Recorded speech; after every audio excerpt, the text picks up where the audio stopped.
do that. Okay. Well, heck, I'm really excited to talk with you because I know some folks after your time there, and I'm not sure exactly when your time cuts off.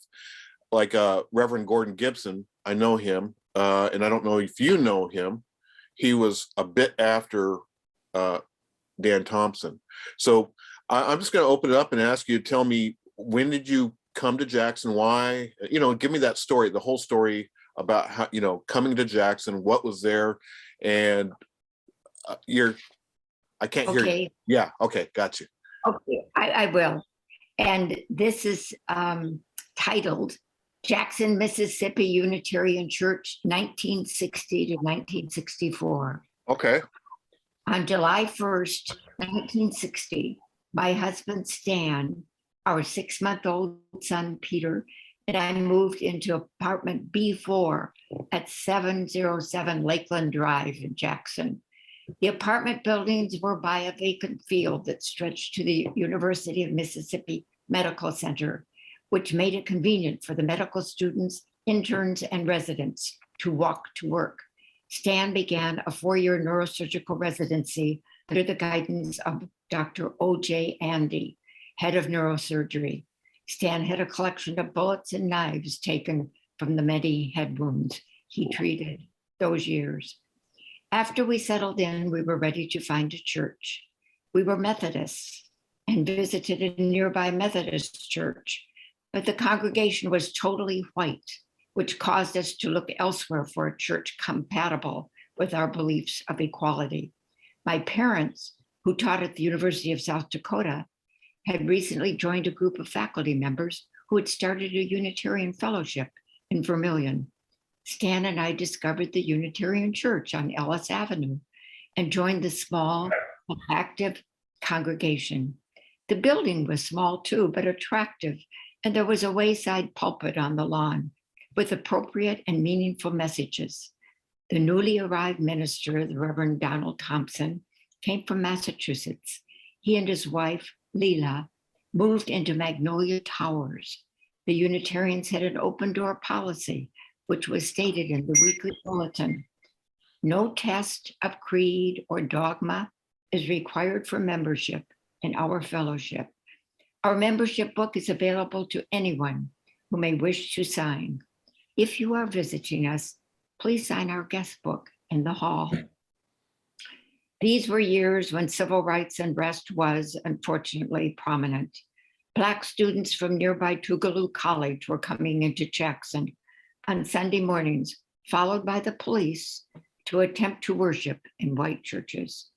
Ushers would stand outside on the front steps of their churches and block the students from entering. Some of the students came to the Unitarian Church and signed our membership book to show that it could be done. One evening, Reverend Thompson was ambushed when he was walking home. He was shot in the shoulder and carried the buckshot in that shoulder the rest of his life. Medgar Evers was assassinated on,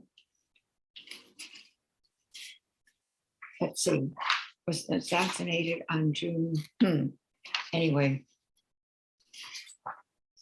I've lost that particularly. And it was rumored in Jackson that the Negro maids were going to boycott and not show up for work. Many wives worked as they helped put their husbands through medical school and poor paying residencies and hired maids at $4 a day to clean, cook, and care for any children. The rumor was only a rumor, and the maids did show up. One member of our church phoned me, urging me not to take my children to church, as she had heard that the building could be bombed. Such were the unsettled and scary times. I was relieved and happy when Stan's residency was completed and we moved to St. Louis. The Unitarian Church in Jackson in the early 1960s was a brave little church, and the members, most of whom were from out of state, were highly trained professionals and humanists who tried to make a difference in a racist environment. Our church was like a beacon of light, and I still remember the fine people who were shining examples of the Unitarian Creed. I've come to the time of my life, I'm 86, that I would like to send these memories to the church that gave them to me. Well, thank you. Thank you very much. So tell me a little bit about Reverend Thompson as a man, his style. Was he, I have the papers of a fellow that was kind of important for Unitarianism in the South. He came from Canada. His name is Alfred Hobart, and he came in a little bit to do some work for the church after Thompson was shot. There was some pinch hitting going on between ministers to try to fill in that pulpit. And one of the things with Hobart was he was very, very educated, and his sermons were very highbrow. And I'm just kind of wondering how the sermons were for Dan Thompson, and what type of guy he was. Was he a thinking reverend, or was he one that was kind of emotive and expressive? Well, I think he was learned. He came from Massachusetts, and I think he was like a social worker. Okay. I think it'd come from this. I can't remember what part of Massachusetts, or Boston, perhaps. And there's a part of that city that is underserved and in need. And I think he came from there, and he may have returned there after he left Jackson. I'm not positive, but he was a very heavyset man. That's why I think he lived after he was ambushed that night. I think that body fat absorbed some of that buckshot. He was likable, a personality, and we had a lot of guest speakers as well. He wasn't there every Sunday morning.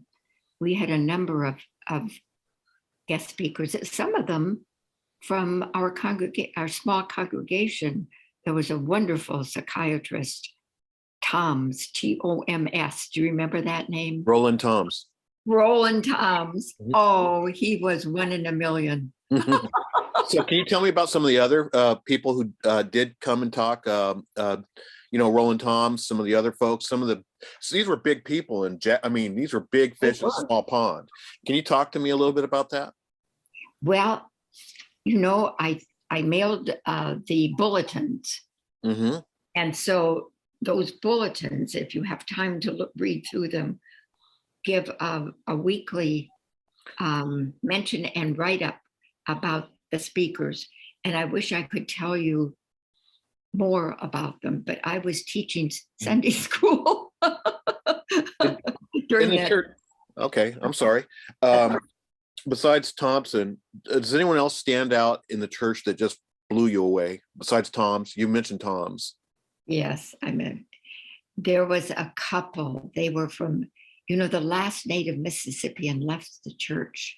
They could not take that, but I'm trying to remember the name of this couple. They were Newmans? so active.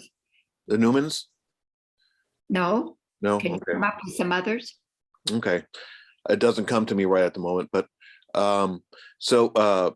they were because we had some pictures. I think it was the Newman, Florence Newman, and some others up on the we moved into that.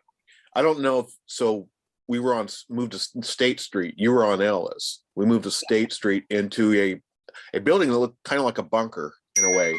And part of that was because of Dan Thompson. So we moved into this kind of A-framey looking building, and in it had Florence Newman, and I forget her husband's name at the moment, but they were big in the church, and some other folks were big in the church at the time. And I do remember reading a lot about Roland Toms, and he was a psychiatrist, right? Yes, he was. And he could play the piano. He was a philosopher in the very nicest way. So there are philosophers that are they're evil philosophers. Yes. Okay. Now, may I ask you a few questions? Yes, this is a discussion. Right. So yeah. Did you grow up a Unitarian? No, I grew up. I was I was reared a Catholic. Went to Catholic school as a little boy, but we weren't the Catholics that you kind of see, well, especially the ones that are a little bit rough around the edges and whatever. Now, we were kind of the liberation theology Catholics. So really more about. I guess we would be Unitarians except for the Christianity part back then. But no, we stopped going to church at some point, and I when did I take on Unitarianism? I think I became a professor. This is when I became a Unitarian. I was a professor up at University of North Alabama in Florence, the Shoals, and I was looking through everything, the directory where they used to have church names and whatever, and I knew these things because I teach religion, society and religion, things like this. And I saw a Unitarian church in there. I said, "Oh my God." Because Mhm. the last place I had taught in Arkansas, well, where I was in the Ozarks, there aren't any churches, Unitarian churches at all in the whole of the Ozarks that I'm aware of. Maybe Springfield, and I'm not from there. I'm from Denver originally, but so we started going to the church in Shoals, and then after that, when I moved to Jackson to take on this professorship, I became a member of the Jackson Church, and have visited the little church in Ellisville and some other churches in the state. So we have a few other churches, and the one in Ellisville is real old. It's over 100 something years old, I think. Really? Yeah, That is interesting. it was And a Universalist. how long have you been in Jackson? When did you join this church? What year? My family and I came to Jackson in 2008. 1978? No, No, 2008. 2008. I was wondering. Look awfully young for 90. No, in 1978, I was part of a commune, so that wouldn't. We moved to Arkansas to be part of a commune, so no, that wouldn't have worked. Yeah. No, no. Well, when did, okay, the small church on Ellis, where is your church now? So it's more in the. It's moved again. It's no longer on State Street. Um, it's I don't know the streets. I'm not familiar. I live in Clinton. It's more in the center of Jackson. I think the street is called West Street, and it's really much more uh, well, it's just kind of, I guess, in more central location for. Location? Uh-huh. Yeah, yeah. Okay. And what is your enrollment? It's low. It's low. We had kind of some peak years for a while there. It ebbs and flows. So I don't know what to make of it. There are times when we don't have a minister, and those are long periods of times. And then sometimes we do get a minister, and then they stay for a while, and then they try to find a better paying gig or whatever. And I can understand that. Mhm. We can't pay much. And I wonder why the UUA doesn't. They had programs back in the 60s to try to add some monetary incentives to bring a minister or two to some of these small churches, like a church in a capital city. Mhm. And I think the same thing was happening in Mississippi, but I don't know what's going on now. But we survived without a minister for a long time. You came here with a minister, and it really it seemed to me he was a Unitarian minister, so he was always a Unitarian minister, which is a blessing. Mhm. I mean, he really knew the faith and all that stuff. And we just kind of have this rotation of folks coming in and out as leaders. So and our lay leaders are, I I don't do that because I'm busy doing Oh. writing and being a professor and all that, and I don't have I'm out of the military as well, and I don't have that kind of patience to do those types of things, that type of leadership, especially in a Mhm. UU church where you have to build consensus and do these other things. So every once in a while they come and ask me to if I'll take on a leadership role, and it's like, if you're in a time of crisis, I would be a good leader, but I have little patience for meetings and for consensus. If consensus means like what we usually do in the Unitarian Church, and that's fight about everything, and have two or three opinions in our own head about how anything goes. I have a little patience for that. Well, it sounds as if you are multi-talented. You are writing and teaching and researching, and and you were in the military. Yeah, I retired out of the Army Reserves, but I did 22 years in the Reserves, Regular Army, and National Guard. So yeah, I did that as well. I think I was being a doing a counter rebellion against my hippie parents. I was a hippie kid, and so not that I became conservative, but it's like, well, and then my dad served 2 tours, and then my grandpa served in the end of World War II, Korean War, and had volunteered to do the Vietnam War, but they said no thank you. So there's a long history of that. But enough about me. I am a professor and I study sociology, and for some reason this church thinks I'm the historian, which is fine. If this gives me something to do that's productive for the church and they value it, then I value it as well. I have an interest in Unitarianism in the South from a scholarly standpoint. So my question to you is, how connected was the church to the wider community, the greater community of Jackson, or was it just kind of a little island by itself in Jackson? It was an island by itself. Yes. Okay. Wow. And so how did they kind of just circle the wagons and just deal with it the best way they could, or was some of that flow out of the church because of that? Well, I think they were steady and true and committed to the Unitarian idea. And every Sunday there was a service. I cannot remember a time that there wasn't. And I would say maybe 30 in attendance. Okay. For the service.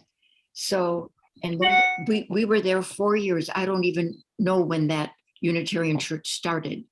And then we left, and that was it. So not until now, going through my files, did I decide it was time to do something with this file that has been there since 1966. Well, thank you. So I wish I could tell you more about Don Thompson, our minister, and more about the people, the congregation. They were all such fine folks, really, really nice. It was wonderful to be with them.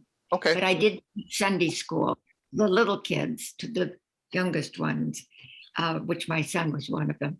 And so I didn't hear a lot of the sermons. But if you look in those bulletins, I'll see that. Yeah. Okay, so let me ask this, and then you can ask some questions, and I'll wrap it up, I guess. And that is, what was Jackson like in that time period? I mean, I know the racial issues were there and all that, but what was life like? Was it kind of nice? I mean, did you go out and eat? Like every once in a while, I'll go to Brent's Drugs, which is about where my daughter lives now, and have a nice breakfast. And it was just kind of nice. I understand there are all those issues that were going on, but what were some highlights and some other things that you'd like to mention about Jackson itself that for your time there? Yes. Okay. First of all, it was awfully hot. And when we got there, I mean, they always move medical people about July 1st. That's, So we drove into Jackson, got this into this apartment building for the medical students. I don't know if you know where that is. It's still in existence. They haven't knocked it down. And it's close to the hospital. So that's where you could walk across the field. It's no longer a field. But there was no air conditioning. 2-bedroom apartment, stone, there were a lot of little kids born then to medical students and residents and interns. And you could hear the clunk of a little kid falling on those cement steps. That was a memory. But anyway, the chief resident neurosurgery went out and got an air conditioner for us, but it was only for one room. So that was, anyway, but all these residents were so busy. They were at the hospital day and night, 4 years, and you'd move up from first year, second year, third year, fourth year. And the pay was very poor. Now things have changed in these last years. Residents and interns can make a living, but we were getting $300 a month. So that's why most of the wives worked, was to put their husbands through medical school and a residency. So we did go out. I mean, it was into the departments like neurosurgery. The chairman always entertained his people, and they were very nice, and we had good times. And when famous medical people would come to town, there would be a really nice dinner downtown at a hotel.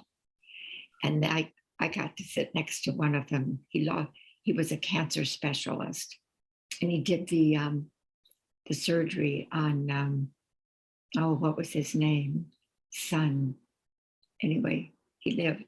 And then there were parties, maybe once a year, a big party downtown in a large room in a hotel, and everybody danced, and the music in those days was, well, it was beyond Elvis. It was past Elvis, but there was a lot of, rock music. So, but most of the time it was work. It was hard work. I went to work at the medical center library, and then I hired a Negro maid, and she stayed for a while, but then she just kind of left without any notice. But most people women had mothers, had a maid. It was raised, we were young, we were starting families. So I would say most of it was hard work. Okay. Hard work. And after you left, you mentioned you had come from the Methodist faith. Did you you didn't explicitly tell me this, but you stayed with Unitarianism? Yes, and we moved to St. Louis, and they had a wonderful Unitarian church there with a well-established clergy and with a large congregation. I think I don't know if I think there is more than one church. There's one that's closer to downtown St. Louis, and then I think there might be one in Kirkville, which is a suburb. I never did go to that one. Then we moved to Kansas City, where we've been since 1966. And All Souls Unitarian Universal Church is right off the plaza. I don't know if you've ever been to Kansas City. I've driven through it several times, but I should stop because of the music and the barbecue. And from what I hear, the barbecue is the best in Kansas. Now, St. Louis probably slapped me, but I hear the barbecue is pretty good. You come right on up. It's within walking distance of me, and it's Kansas City Joe's. So okay. You come on up and we'll go have some. It's the best. Well, I appreciate that. Our minister, I want to get a quote from.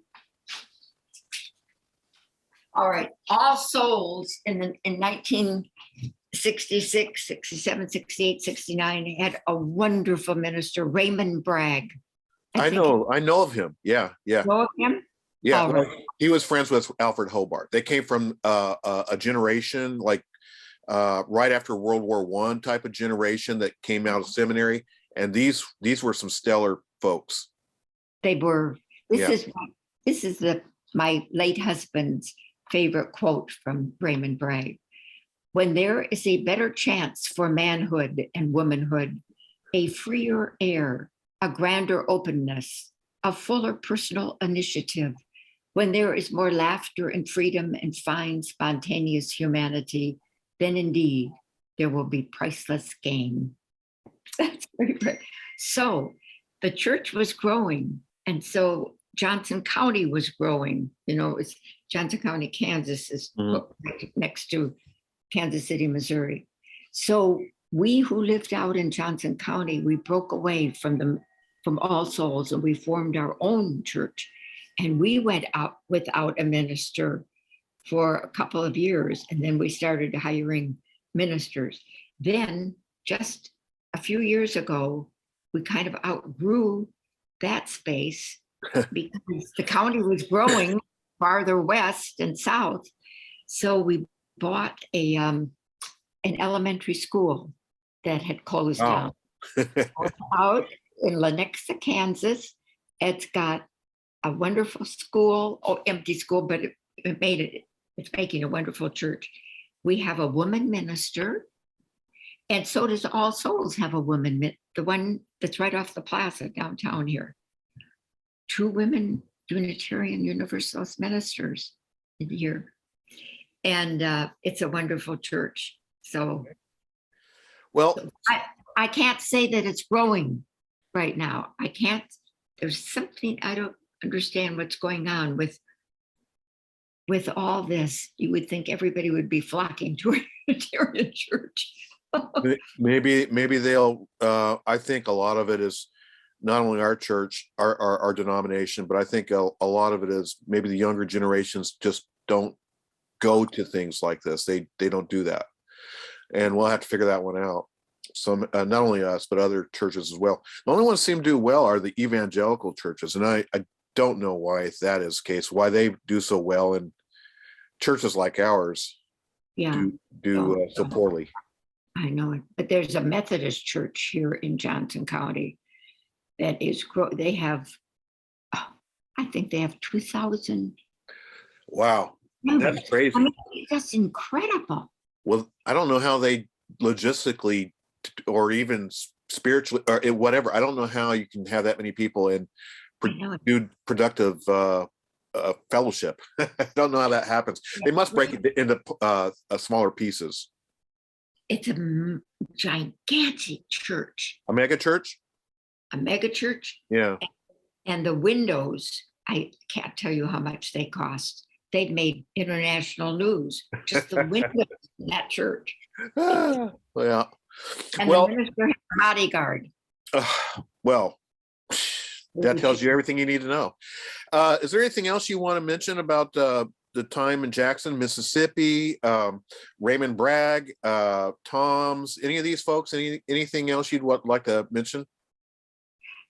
I can't think of anything. I think it's wonderful that you want to know about these things and that you're the historian. And what will you do? How do you manage the history of your church? Well, it's like managing anything on a ship that has some holes in it. You try to you try to get the most important things, like talking to you. Those, so I triage what I have to do. And it's not only for the church, this is for my research too. I think about, for instance, research I'm doing in which so I study counterculture and hippies and things like that, communes. And so a lot of those folks are not young anymore. Heck, I'm not young either. I mean, I'm young compared to you, relatively young. Quite a bit. Yeah, but I'm still not young. And so I'm very aware that there's a timeline, and I have to jump on these things as quickly as I can to talk to people. And even if I can interview folks, for instance, I was talking to someone last week I teach at Jackson State, who was a professor there, an instructor there in the early 70s. And I was asking all sorts of questions. And he's like, I can't remember any of that. It's like, so the problem is I got to triage these things. And then when I do get the information, compare that to other data information I may have and try to create a story as soon as I can. The luxury of us talking is, since you're allowing me to record this, what I'll do is I'll take this recording and I'll send you the link, and I'll put it on YouTube and then link it to the church so the church members can see a early member of the church and what you had to say about all that. And I think they'll get value out of that. So I won't really interpret much of anything that you have to say. I'll just leave it for people to watch as they please. And then if you have some, for instance, what you gave me in that packet, and then also some of the things you said about Roland Toms and things of that nature. If at some point I do write about Unitarian church in the Deep South, like in Mississippi and in Alabama, which is a book I'm thinking about long term. then I'll probably include some things that you mentioned, quote you, but I'll let you know. And you'll be the first to know all these things. I should tell you, I mentioned Alfred Hobart, who was the minister in Birmingham from 54 to 64. I have all his sermons from when he was a seminarian to the end of his life when he was in Florida. And so I'm not hesitant to say I have to write at least one thing, a book at least, about Unitarianism in the Deep South. I have to do it. Yeah. And so there it is. Okay, there it is. May I ask you a couple questions? Yes. How old